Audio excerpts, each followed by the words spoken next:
La nuit était d'encre. Seulement quelques rares étoiles pâles perçaient le voile épais des nuages, n'offrant presque aucune lumière. L'air était froid et humide, imprégné d'une odeur de terre moisie, de feuilles pourrissantes et d'une peur omniprésente et poisseuse. Sarah, une esclave en fuite, traversait un sous-bois dense, ses pieds, nus lacérés sans pitié par les buissons épineux et les pierres tranchantes comme des rasoirs, laissant derrière elle des traces sanglantes. Chaque bruissement, chaque craquement d'une branche sèche sous ses pieds lui semblait être les pas de la poursuite, se rapprochant à chaque seconde. Son cœur battait dans sa poitrine comme un oiseau pris au piège, se débattant contre les barreaux de sa cage. Mais elle n'osait pas s'arrêter. La liberté.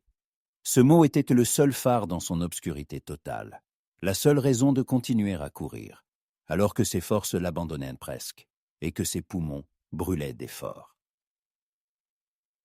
Elle courait depuis 3 nuits, depuis qu'elle avait laissé derrière elle l'enfer de la plantation. Elle ne se nourrissait que de racines amères qu'elle trouvait à tâtons dans l'obscurité et de rosée léchée sur les feuilles, se cachant le jour dans les fourrés les plus impénétrables, où même la lumière du soleil ne parvenait pas à travers le feuillage dense. Derrière elle, les plantations de Géorgie, où chaque jour était une torture, où l'aboiement des chiens était le signe avant-coureur de la douleur, et les cris des surveillants, le son du désespoir. Devant elle s'étendait l'inconnu, mais c'était un inconnu sans chaîne, la promesse d'une nouvelle vie, même si elle était pleine de dangers. Sa légère robe de coton était déchirée en lambeaux, sa peau couverte de centaines de griffures et de vilains hématomes. Mais dans ses yeux brûlait un feu de détermination inextinguible, que ni la faim ni la fatigue ne pouvaient éteindre. Elle savait que si elle était rattrapée, la punition serait cruelle, peut-être mortelle, mais l'idée de retourner à l'esclavage, de perdre ce fragile espoir de liberté, était plus terrifiante que toute douleur physique. Elle atteignit la frontière conventionnelle, où les forêts denses et humides cédientaient la place à de vastes prairies d'herbes hautes, s'étendant jusqu'à l'horizon. Ici, disait-on, commençaient les terres où les gens vivaient selon leurs propres lois, parfois cruelles, où les ranches s'étendaient sur des kilomètres, et où l'autorité de la loi était illusoire et dépendait de la force des armes. C'est ici, dans cette région sauvage et inexplorée, qu'elle espérait trouver le chemin vers le nord, vers la vraie et vraie liberté. Soudain, à travers le bruissement monotone du vent dans les herbes hautes, un son lui parvint. Pas l'aboiement des chiens, ni les voix de la poursuite auxquelles elle s'était habituée. C'était un gémissement, profond, intermittent, empli d'une douleur et d'un désespoir insupportable. Sarah s'immobilisa, écoutant, son corps tendu, prête à fuir. L'instinct de survie criait « Cours, ne t'arrête pas, ça pourrait être un piège, ça pourrait être un chasseur à la recherche de proie. » Mais quelque chose en elle, une compassion profondément enracinée que l'esclavage n'avait pas pu tuer, ne lui permit pas d'ignorer la détresse d'autrui. Ses propres douleurs et souffrances lui avaient appris à comprendre celles des autres. Elle se dirigea prudemment vers le son, se frayant un chemin à travers les herbes hautes qui lui arrivaient presque à la taille et la cachaient des regards indiscrets. La lune, enfin, sortit du voile épais des nuages, jetant une lumière fantomatique et argentée sur une petite clairière. Et ce qu'elle vit lui serra le cœur d'horreur et de compassion. Sur le sol gisait un jeune homme. Ses vêtements, bien que poussiéreux, étaient visiblement coûteux, faits de laine fine et de bon cuir. Et à côté de lui gisait un chapeau de rancher à large bord, indiquant son statut. Sa jambe était coincée entre 2 énormes troncs d'arbres tombés, comme dans un piège géant et impitoyable. Il essayait de se libérer, son visage déformé par la douleur, et sous le tronc, une flaque de sang sombre, presque noire, s'étendait, s'infiltrant dans la terre sèche. À côté de lui, attaché à un buisson solitaire, se tenait un cheval, hennissant nerveusement et piétinant, les yeux pleins de peur. Les troncs étaient probablement tombés alors qu'il passait ou tentait de se frayer un chemin. Sarah évalua la situation instantanément. L'homme était blessé, saignait, et, à en juger par sa pâleur et sa respiration haletante, perdait connaissance. Si elle le laissait, il mourrait d'hémorragie, ou deviendrait une proie facile pour les bêtes sauvages qui erraient la nuit dans ces parages, coyotes, pumas, voire ours. Une pensée, amère et cynique, lui traversa l'esprit. C'est le fils d'un rancher. Il est blanc. Il pourrait être dangereux. Il pourrait me livrer aux autorités si je l'aide. Il pourrait me reprendre ma liberté. Mais ensuite, elle vit ses yeux, pleins d'une douleur et d'un désespoir insupportables. Et quelque chose en elle, une compassion humaine profondément enracinée, ne lui permit pas de passer son chemin. Ses propres douleurs et souffrances lui avaient appris la compassion pour la détresse d'autrui, quelle que soit la couleur de peau ou le statut social. Elle courut vers lui, ses mouvements rapides, silencieux, affûtés par des années de discrétion et de survie. L'homme, entendant son approche, leva la tête, son regard embué par la douleur. Une lueur d'effroi passa dans ses yeux, puis de l'incrédulité mêlée de choc, lorsqu'il vit devant lui une femme à la peau sombre, vêtue de haillons, apparue comme de nulle part. « Ne bouge pas », murmura Sarah, sa voix basse et rauque de fatigue, mais empreinte de fermeté. « Je vais t'aider. Ne bouge pas. » Il tenta de dire quelque chose, peut-être de demander qui elle était, mais ne fit que gémir de douleur, ses lèvres tremblant. Sarah examina rapidement les troncs. Ils étaient énormes, trop lourds pour être déplacés seuls. Elle regarda autour d'elle. Son regard tomba sur une branche solide et courbée, gisant non loin. C'était un levier idéal. Elle saisit la branche, la glissa sous l'un des troncs et, appuyant ses pieds nus sur le sol, poussa de toutes ses forces. Les muscles de ses bras et de son dos se tendirent à l'extrême. Chaque muscle brûlait, mais le tronc ne bougeait pas. Elle tenta une nouvelle fois, puis encore. Son corps lui faisait mal de fatigue, mais elle ne céda pas. Sa volonté était plus forte que l'acier. Finalement, avec un effort surhumain, accompagné d'un gémissement sourd, le tronc se déplaça de quelques centimètres, libérant de l'espace. C'était suffisant. L'homme, rassemblant ses dernières forces qui s'éteignaient à peine en lui, retira sa jambe du piège dans un râle douloureux. Il cria de douleur, mais il était maintenant libre de l'étreinte mortelle. Sarah s'agenouilla aussitôt à ses côtés. La blessure était profonde, déchiquetée. Le sang en jaillissait, colorant l'herbe d'une teinte sombre. Elle déchira rapidement son ourlet déjà déchiré pour faire un garrot. Ses mains étaient rapides et habiles. Elle était habituée aux blessures et à la douleur. Elle en avait vu des centaines sur la plantation. Elle banda. Fermement la jambe, essayant d'arrêter le saignement. Ses doigts étaient infermes et sûrs. « Tu? Qui es-tu » haleta l'homme, ses yeux à moitié clos, sa conscience s'échappant. Il la regardait avec incrédulité, mêlée de choc et d'une incompréhension totale. Lui, le fils d'un riche rancher, était sauvé par une esclave en fuite, une créature qui, dans son monde, était considérée comme une propriété, pas comme une sauveuse. Sarah ne répondit pas. Elle posa simplement un doigt sur ses lèvres, l'invitant au silence. Son regard était sérieux et avertisseur. « Chut, nous devons partir. L'aube approche, et ils pourraient être proches. Ma poursuite, ou tes ennemis. » Elle ne pouvait pas prendre de risque. Le sauver était un acte de miséricorde. Mais cela signifiait maintenant qu'elle devait l'emmener avec elle pour ne pas être dénoncée. C'était une décision dangereuse qui pouvait lui coûter sa liberté.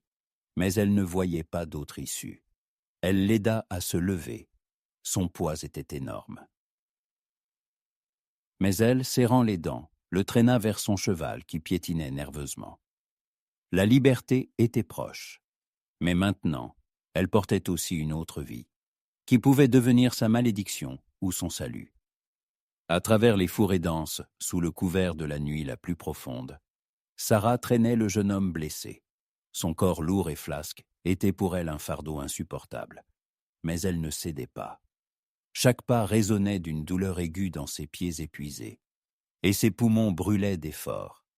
Mais la pensée de la liberté et de cette vie étrangère, désormais dépendante d'elle, la poussait en avant. Elle connaissait cet endroit.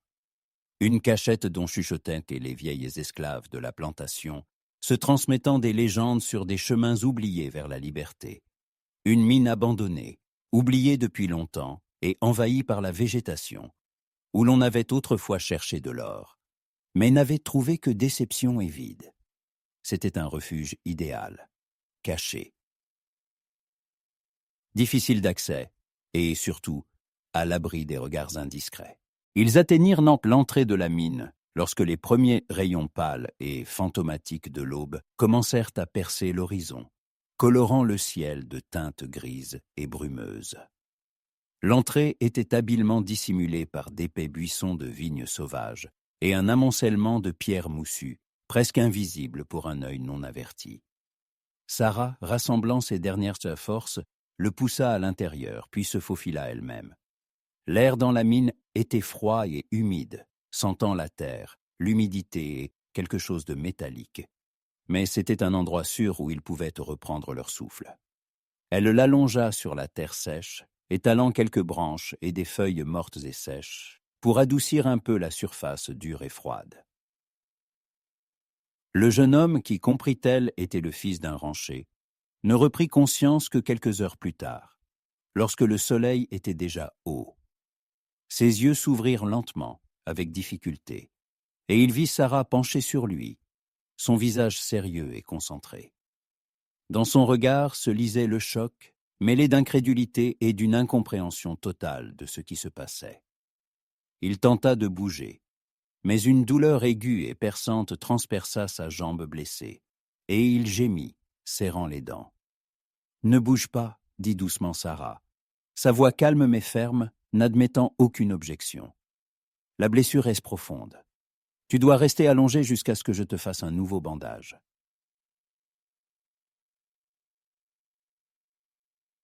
Il tenta de dire quelque chose, peut-être de demander où ils étaient, mais les mots restèrent coincés dans sa gorge desséchée. Il était entièrement dépendant d'elle, une esclave en fuite, une créature que, dans son monde, on considérait comme une propriété et non comme une sauveuse. Cette prise de conscience, semblait-il, était pour lui aussi douloureuse et humiliante que la blessure elle-même.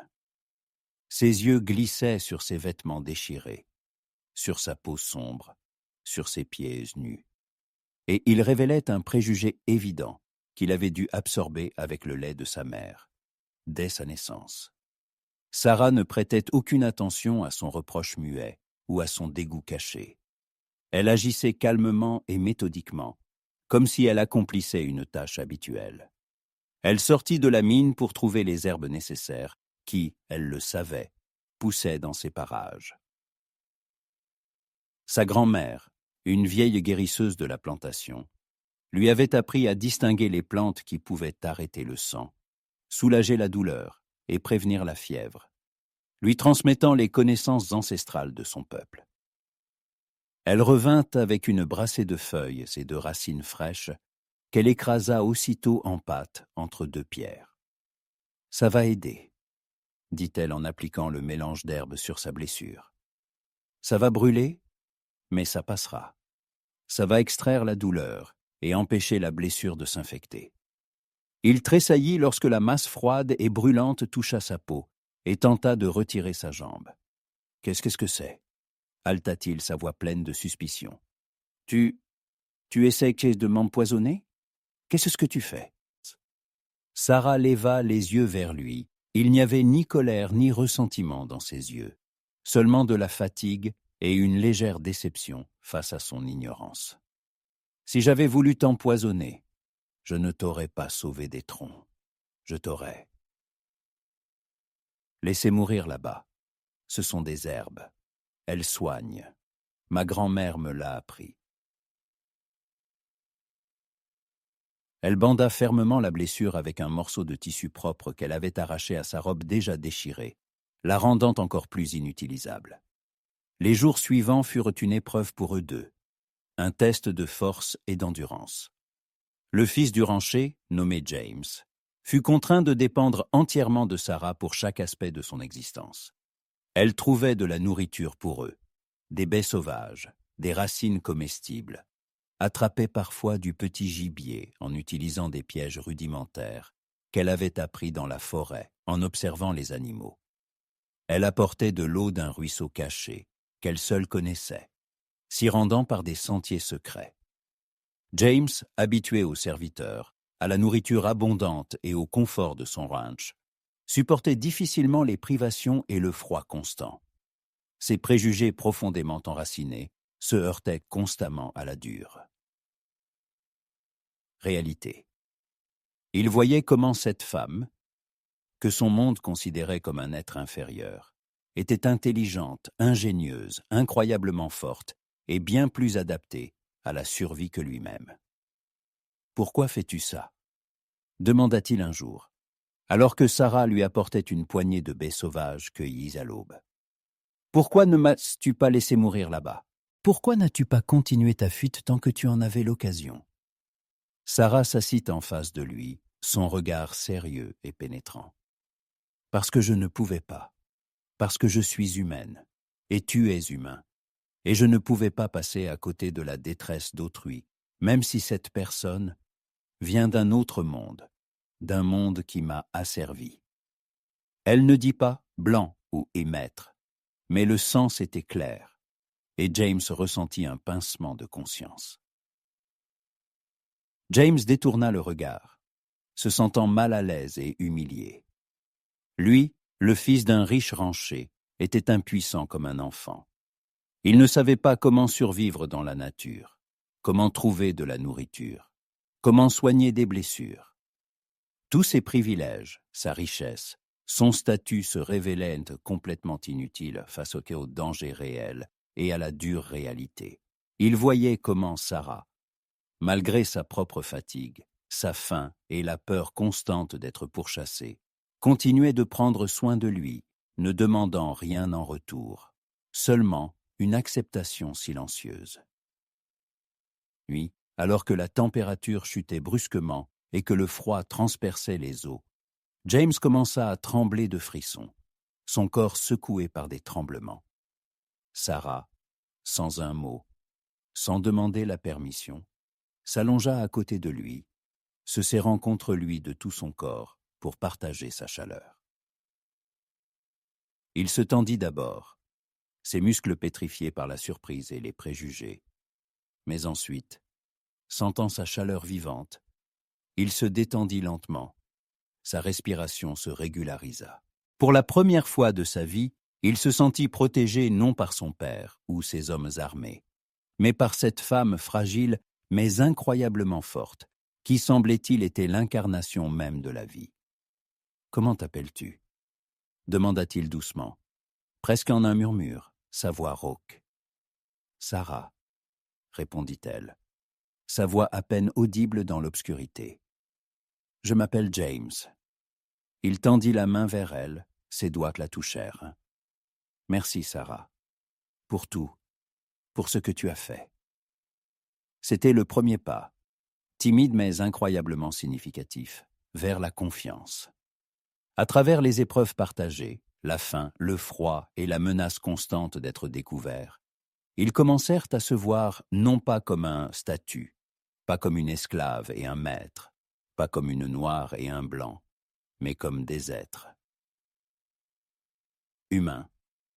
James commença à réaliser que son monde, ses croyances, étaient construits sur des idées fausses et l'injustice. Il ne voyait pas seulement une esclave en fuite, mais une femme intelligente, sage, compatissante, qui lui avait sauvé la vie, malgré toutes les barrières. Il commença à s'interroger sur la justice, sur la liberté, sur ce que signifie être humain, et sur la façon dont son monde avait pu être si aveugle. Sa vision du monde changeait, et ce changement était douloureux, mais absolument nécessaire à sa propre croissance. Les jours dans la mine abandonnée semblaient s'étirer à l'infini, mais passèrent en même temps inaperçus. James se remettait progressivement. La blessure à sa jambe, grâce aux mains habiles de Sarah et à sa connaissance des herbes, se cicatrisait, se transformant d'une plaie saignante en une cicatrice douloureuse, mais déjà en voie de guérison. Chaque jour, il se sentait plus fort, pouvait s'appuyer sur sa jambe, puis marcher prudemment. Mais bien plus importante était la guérison intérieure qui s'opérait dans son âme. Le temps passé aux côtés de Sarah, en dépendance totale d'elle, avait bouleversé tout son monde. Lui, le fils d'un riche rancher, héritier de vastes terres et de privilèges, avait été sauvé et soigné par celle que sa société considérait comme une simple propriété, un être d'ordre inférieur. Il avait vu sa force, son ingéniosité, sa compassion illimitée qu'elle avait manifestée en risquant sa propre liberté. Toutes ses anciennes convictions, imbibées depuis sa plus tendre enfance, s'étaient effondrées. Il avait compris que la couleur de peau, le statut social, tout cela n'était qu'une enveloppe extérieure. La véritable valeur d'une personne résidait dans son âme, ses actes, sa capacité à la miséricorde et à la survie. Désormais, il voyait Sarah non pas comme une esclave, mais comme une égale, et à bien des égards, une personne qui le surpassait, qui était devenue son sauveur et son mentor. Quand James sentit qu'il était suffisamment fort, un dilemme se présenta à lui. Il devait rentrer chez lui, au ranch. Sa famille devait être folle d'inquiétude. Mais que faire de Sarah? La dénoncer aux autorités? Cette pensée lui inspira du dégoût. Il ne pouvait pas trahir celle qui lui avait sauvé la vie, qui avait tout risqué pour lui, la protéger. Mais comment? Dans son monde, c'était impensable. Cela pourrait lui coûter tout. Sa réputation, sa position, et peut-être même sa vie. Il partagea ses pensées avec Sarah. Elle y écouta en silence, son regard sérieux. « Je comprends, James, dit-elle enfin. Ta famille t'attend, et moi, je continuerai mon chemin vers le nord. Ma liberté est tout ce que j'ai. » Mais James ne pouvait pas simplement la laisser partir. Il ressentait une responsabilité, non seulement pour son salut, mais aussi pour son avenir. « Non, dit-il fermement. Tu m'as sauvé. Je ne peux pas simplement t'abandonner. Nous devons trouver quelque chose. » Il réfléchit. « Si je reviens seul, ils poseront des questions. Comment j'ai survécu? Qui m'a aidé?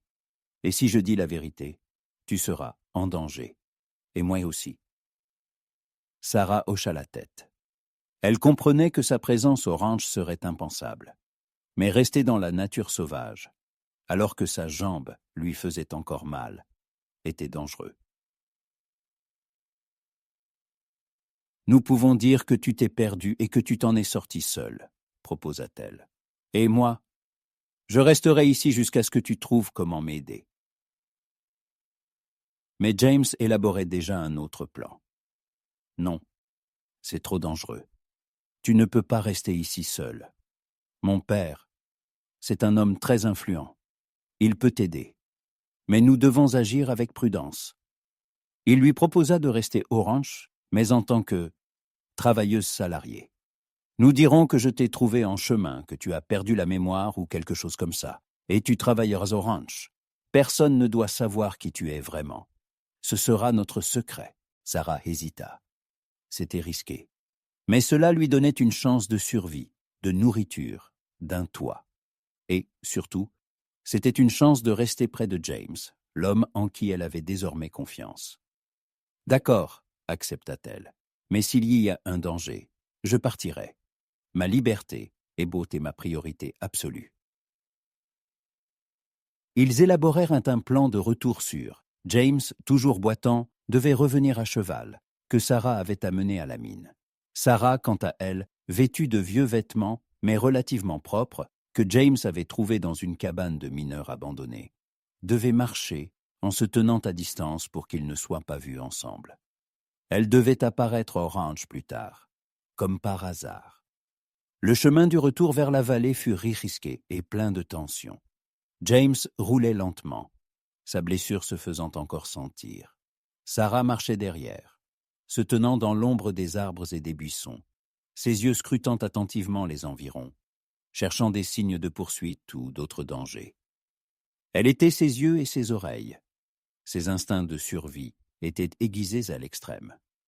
Ils échangeaient des signaux, utilisant le sifflement des oiseaux ou le bruissement des feuilles, pour s'avertir mutuellement de l'approche. Enfin, ils atteignirent la périphérie des terres du ranch. James fit ses adieux à Sarah, son regard plein de détermination. « Je reviendrai te chercher, je te le promets. » Il entra dans le ranch, son apparition provoquant une agitation. Père, mère, sœur, tous se précipitèrent vers lui, l'embrassant, pleurant de joie. Il leur raconta l'histoire de sa perte, de sa chute de cheval, de sa jambe blessée et de son évasion miraculeuse. Il passa Sarah sous silence, sentant le poids de ce secret, mais aussi son importance. Quelques heures plus tard, alors que le crépuscule s'épaississait, Sarah s'approcha prudemment du ranch.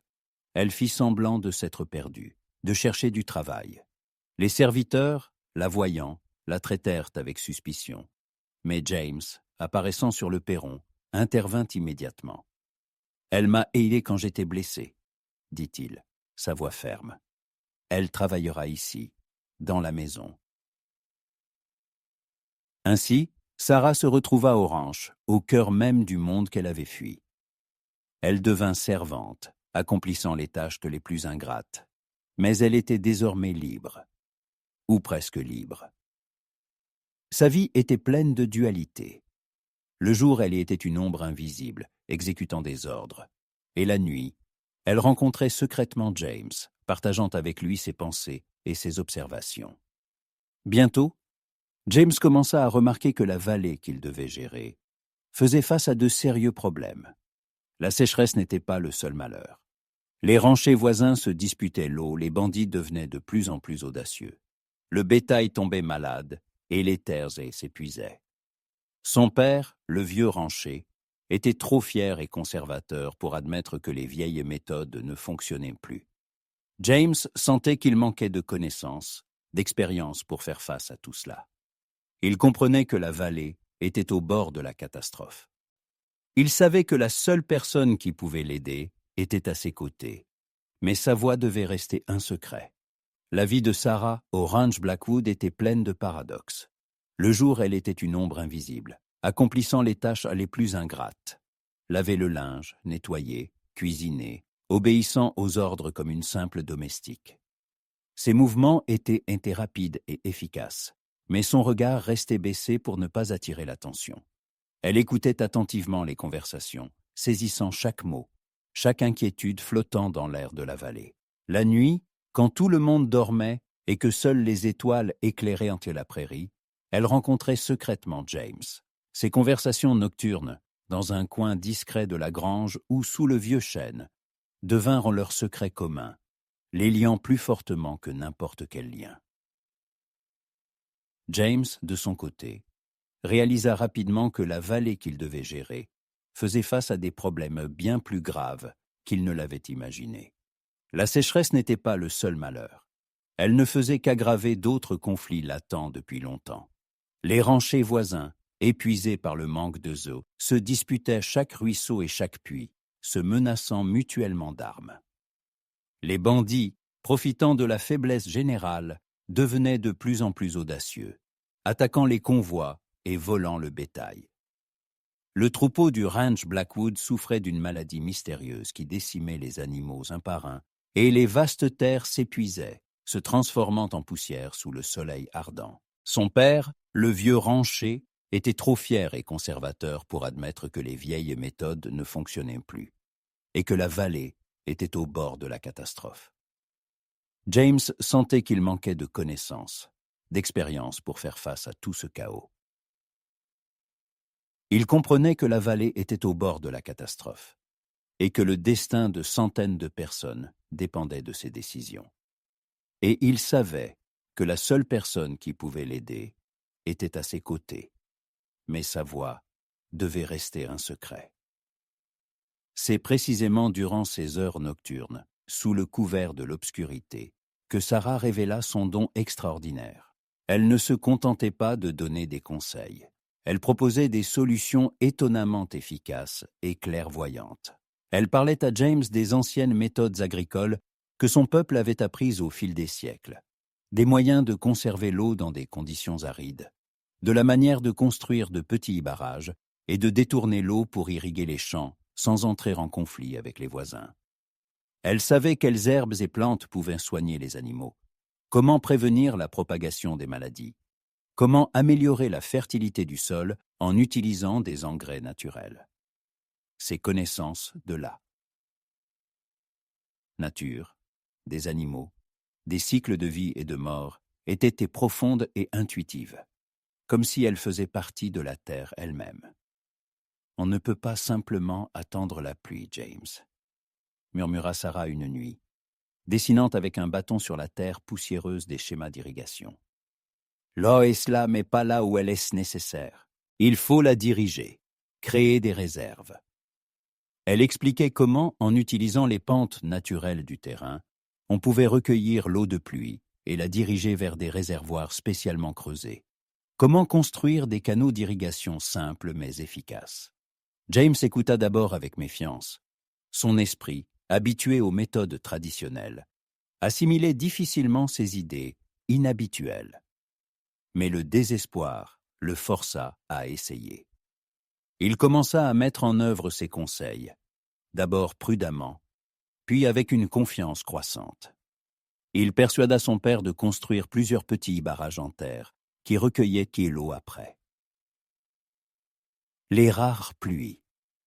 Il commença à utiliser les nouvelles méthodes de travail du sol que Sarah décrivait, et, à la surprise de tous, ses champs commencèrent à donner des récoltes, tandis que les ranchs voisins souffraient d'une récolte totalement infructueuse.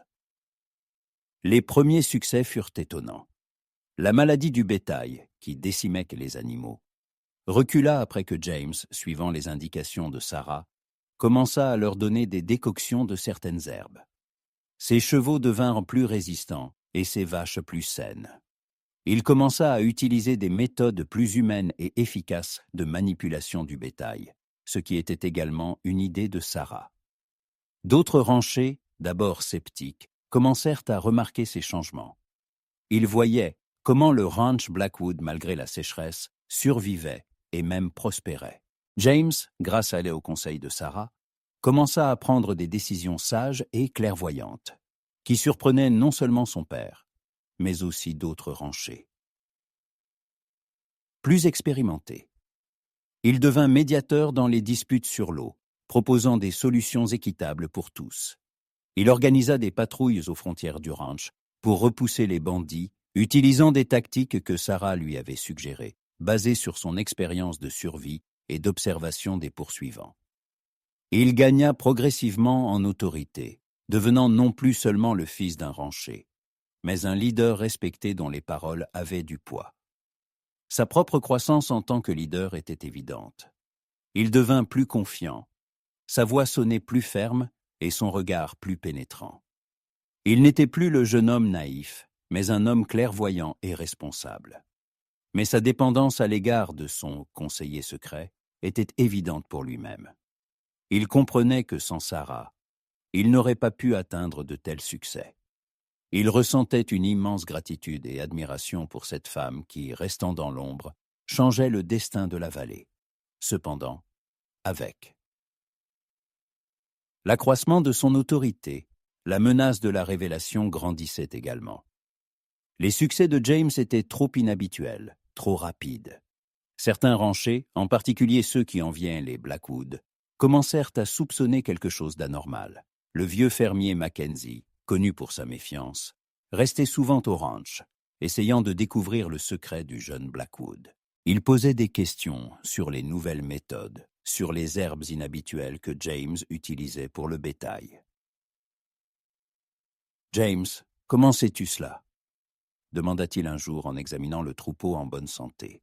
« Cela ne ressemble pas à ce que ton père t'a appris. » James écarta la question, inventant des explications, mais sentait la tension monter. Il voyait comment certains serviteurs, en particulier le vieux contremaître grincheux qui n'avait jamais aimé Sarah, commençaient à la surveiller de plus près.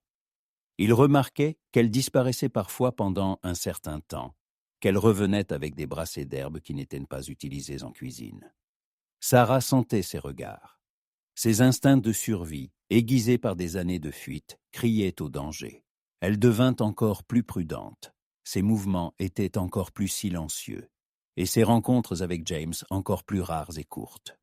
Malgré tous les succès, la peur d'être attrapée, d'être démasquée, ne la quittait jamais.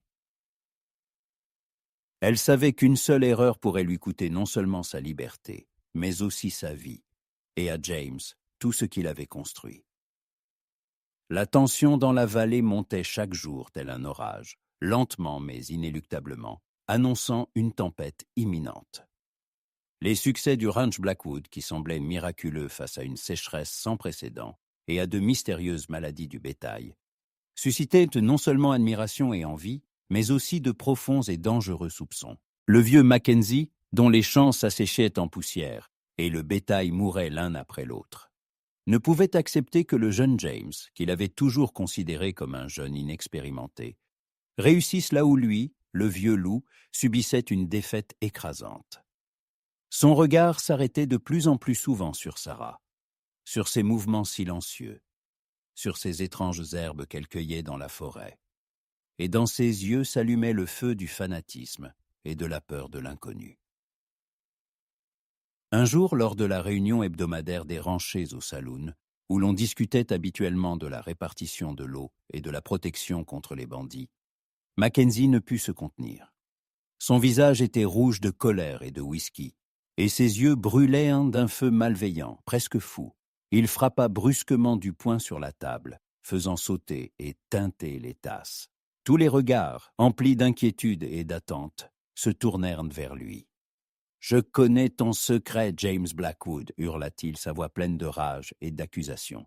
Tu frayes avec le diable, ou pire. Ton esclave, cette sorcière noire, elle te chuchote des choses à l'oreille. Elle utilise la magie noire pour que tes champs fleurissent pendant que notre bétail crève. C'est sa malédiction. » Un murmure parcourut le saloon, tel un essaim d'abeilles dérangées. Les mots sorcière, magie noire, vaudou, étaient terrifiants dans ces régions où les superstitions étaient aussi fortes que la foi. James sentit le sang lui monter au visage, mais il savait que Mackenzie ne se contentait pas d'envier. Il avait touché un fil mince mais mortellement dangereux qui menait directement à Sarah et à leur secret commun. Quelle absurdité racontes-tu, Mackenzie? La voix de James était ferme, malgré son cœur battant à tout rompre. Sarah est juste une ouvrière qui aide aux tâches ménagères. Mes succès sont le résultat d'un travail acharné et de nouvelles méthodes que j'ai apprises. De nouvelles méthodes, ricana Mackenzie, son regard plein de jubilation et de mépris. Comme ces étranges canaux que tu creuses, comme les Indiens, ou ces herbes puantes dont tu abreuves le bétail, comme un chaman. Aucun de nous ne connaît de telles méthodes. D'où les tiens-tu, James, ou ton esclave? Il pointa du doigt vers le ranch Blackwood, comme pour le stigmatiser. C'est une esclave en fuite. Elle s'est échappée d'une plantation où, dit-on, on pratiquait le vaudou et on faisait des sacrifices. Elle est dangereuse. Elle va attirer le malheur sur toute la vallée. Elle l'a déjà fait. À ce moment critique, alors que l'atmosphère dans le saloon était à son paroxysme, un cavalier essoufflé apparut à la porte. Son visage était pâle d'horreur, les yeux grands ouverts. « Des bandits! Ils ont attaqué l'abreuvoir! Ils empoisonnent les puits! Tout notre bétail mourra de soif! Et nous aussi! » La panique, comme une vague de tsunami, submergea les ranchers. C'était ce qu'ils craignaient le plus, leur pire cauchemar. L'eau était la vie, la source de tout. Si les puits étaient empoisonnés, la vallée était condamnée à une mort lente et douloureuse. « Voilà !» cria Mackenzie, sa voix pleine de triomphe et de folie. Il désignait James. « C'est sa malédiction. Cet esclave nous a apporté le malheur. Nous devons la saisir et la pendre. Que son sang purifie la vallée de cette souillure. » La foule, poussée au désespoir et à une peur animale, commença à succomber à la panique et à la fureur aveugle. Les hommes saisirent leurs fusils, leurs yeux brûlaient de fanatisme, et leurs visages rosités étaient déformés par la haine. Ils étaient prêts à la justice sommaire, au lynchage, pour trouver un coupable et apaiser leur peur. « Attendez !» La voix de James retentit comme un coup de feu, transperçant le brouhaha de la foule. Il se leva, son regard était ferme et résolu, sans l'ombre d'un doute. Il comprenait qu'à cet instant, non seulement le destin de Sarah, mais aussi celui de toute la vallée, de tous ces gens, était en jeu. Il devait faire un choix, et ce choix était évident, le seul juste. Mackenzie ment. Sarah n'est pas une sorcière. Elle m'a sauvé. Elle a sauvé mon bétail. Elle sait comment sauver nos puits. Elle sait comment sauver cette vallée de la destruction. Un murmure parcourut le saloon, non plus de rage, mais de choc. Les mots de James étaient un coup de tonnerre dans un ciel clair. Lui, le fils du rancher, l'héritier des Blackwood, avouait publiquement avoir été sauvé par une esclave en fuite et qu'il comptait sur ses connaissances jugées diaboliques. « Il est devenu fou !» cria quelqu'un dans la foule, sa voix pleine d'incrédulité. « Il est de mèche avec elle. Il est sous ses charmes.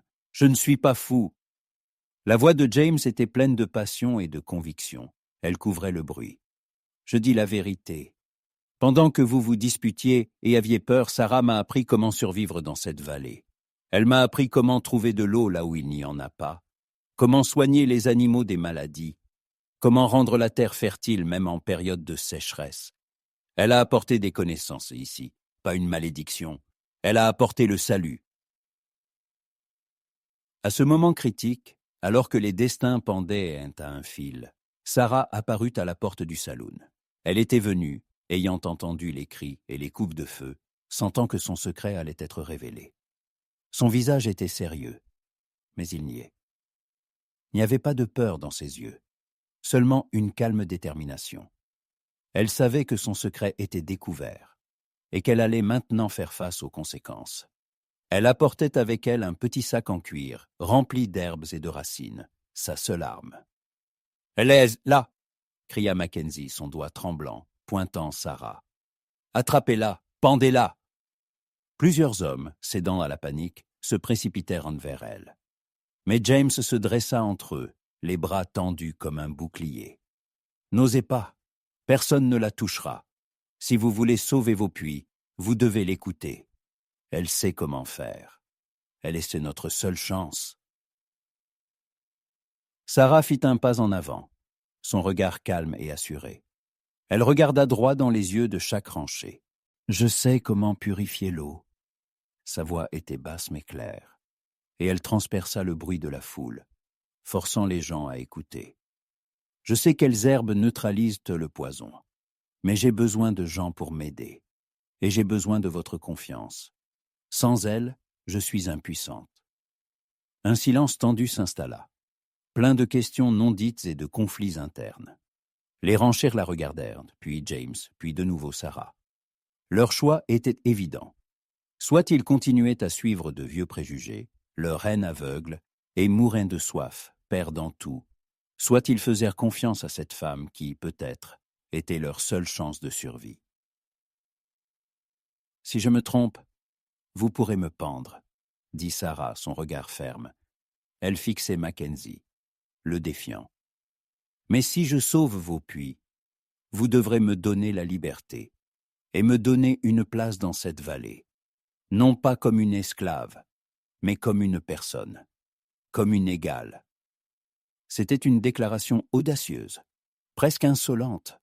La liberté pour une esclave était impensable, et l'exigence d'égalité, inouïe. Mais le désespoir était plus fort que les préjugés. La peur de mourir de soif l'emportait sur les préjugés séculaires. « Je la crois !» cria James, sa voix pleine de conviction. Il se tenait aux côtés de Sarah, prêt à partager son destin. « J'ai vu ce dont elle est capable. Elle m'a sauvé la vie. Elle a sauvé notre ranch. Elle sauvera aussi la vallée. Donnez-lui une chance. » Le pasteur Blackwood, qui était entré dans le saloon après Sarah, son visage était sévère, mais ses yeux révélaient une profonde sagesse et compréhension. Il leva la main, appelant au silence. « Le Seigneur nous enseigne la miséricorde et à ne pas juger hâtivement, » dit-il, sa voix calme mais pleine d'autorité. Parfois, le salut vient des endroits les plus inattendus, de ceux que nous attendons le moins. Donnez-lui une chance. Donnez-lui l'occasion de prouver qu'elle a raison. Car il est dit, vous les reconnaîtrez à leurs fruits. Les ranchers se regardèrent, leurs visages reflétant une lutte intérieure. Mackenzie, voyant qu'il perdait le contrôle de la foule, tenta de soulever à nouveau une vague de colère. Mais sa voix n'avait plus la même force. Les gens étaient trop effrayés et trop désespérés pour l'écouter. Ils avaient besoin d'espoir. « Bien, » dit finalement l'un des plus anciens ranchers, sa voix rauque de tension. « Montre-nous, femme. Montre ce dont tu es capable. Si tu nous sauves, nous te donnerons tout ce que tu demanderas, et la liberté et une place parmi nous. » Sarah hocha la tête. Elle regarda James, et dans ses yeux se lisait une gratitude infinie et un amour profond, envahissant. Leur destin était entrelacé. Maintenant, ils devaient agir ensemble pour se sauver non seulement eux-mêmes, mais aussi toute la vallée, la changeant à jamais. Le choix était fait. Il était temps de se battre, d'agir, de changer le monde. Après ce jour où les paroles de Sarah résonnèrent dans le saloon et où James prit sa défense, la vallée plongea dans une activité fébrile. Il n'y avait pas de temps pour le doute ou les vieux préjugés. La menace était trop réelle, et l'espoir, offert par l'esclave en fuite, trop éclatant. Sous la direction de Sarah, qui agissait avec une assurance et une connaissance étonnante, les ranchers, y compris Mackenzie, qui la regardait désormais avec une terreur respectueuse, se mirent au travail. Sarah les guidait, leur indiquant quelles herbes cueillir, comment les broyer et dans quelle proportion les ajouter à l'eau. Elle expliquait comment, en utilisant du charbon de bois et du sable, on pouvait créer des filtres rudimentaires mais efficaces pour purifier les puits empoisonnés. Ses mains, rapides et habiles, travaillaient sans relâche, et sa voix, basse et calme, donnait des ordres clairs. James était à ses côtés, soutenant son autorité, l'aidant physiquement quand c'était nécessaire, et la protégeant des regards méfiants. Il la voyait se transformer du nombre en une véritable leader, et en était fier. Les jours et les nuits se fondirent en un marathon ininterrompu. Les ranchers, travaillant d'abord avec méfiance, furent progressivement gagnés par le respect envers Sarah. Ils la voyaient prendre des risques, goûter les eaux purifiées en premier, travailler sans relâche sans rien demander en retour. Ses connaissances, sa sagesse, sa foi inébranlable en le succès, les frappèrent. Lorsque le premier puits fut purifié et que son eau s'avéra claire et potable, un soupir de soulagement parcourut la vallée, suivi d'un cri de joie. C'était un miracle, accompli par les mains de la femme qu'ils avaient voulu pendre. Les puits sauvés n'étaient qu'un début. Sarah ne s'arrêta pas là. Elle commença à enseigner aux ranchers comment construire de nouveaux systèmes d'irrigation plus efficaces, en utilisant les pentes naturelles du terrain.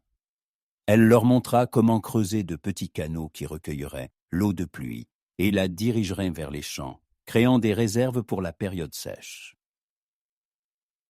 Elle partageait ses connaissances sur la rotation des cultures, sur la manière de restaurer la fertilité des terres épuisées en utilisant des engrais naturels et en alternant les cultures.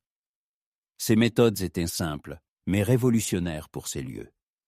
La vallée commença à se transformer. La terre, autrefois brûlée par le soleil, reverdit. Le bétail, grâce aux nouvelles méthodes de traitement et de soins proposées par Sarah, devint plus sain et plus productif. Les disputes sur l'eau s'apaisèrent, remplacées par la coopération.